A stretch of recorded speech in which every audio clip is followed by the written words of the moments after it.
પવિત્ર મહાશિવરાત્રીના અવસરે આજે ડીસા શહેરમાં ભવ્ય અને ઐતિહાસિક શિવ યાત્રાનું આયોજન કરવામાં આવ્યું હતું. સમગ્ર શહેર હર હર મહાદેવના નાદથી ગુંજી ઉઠ્યું અને હિન્દુ સમાજની અખંડ એકતા, શ્રદ્ધા અને શક્તિનું પ્રતીક સ્વરૂપ દ્રશ્ય સર્જાયું હતું.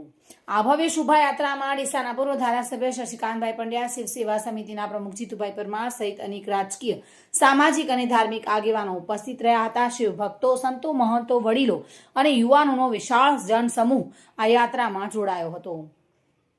14 જેટલી ભવ્ય બગીઓ સાથે નીકળેલી આ શિવ યાત્રામાં હનુમાનજીના વેશમાં સજ્જ થયેલા યુવાનોએ સમગ્ર શહેરમાં આકર્ષણનું કેન્દ્ર બનતા ભક્તિમય વાતાવરણ સર્જ્યું હતું.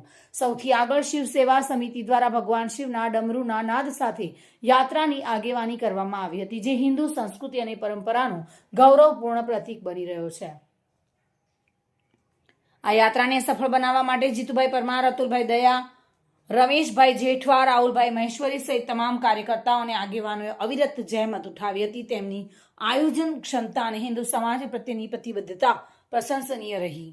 યાત્રાના અંતે શિવયાત્રાના પ્રમુખ જીતુભાઈ પરમાર દ્વારા સમગ્ર ડીસા શહેરના નાગરિકો, વિવિધ હિન્દુ સંગઠનો અને તમામ સહયોગીઓને હૃદયપૂર્વક આભાર વ્યક્ત કરવામાં આવ્યો હતો. આ ભવ્ય શિવયાત્રાએ સ્પષ્ટ સંદેશો આપ્યો છે કે હિન્દુ સમાજ જ્યારે એક થાય છે ત્યારે તે પોતાની આસ્થા, પરંપરા અને સંસ્કૃતિના રક્ષણ માટે સજ્જ અને સશક્ત બને છે.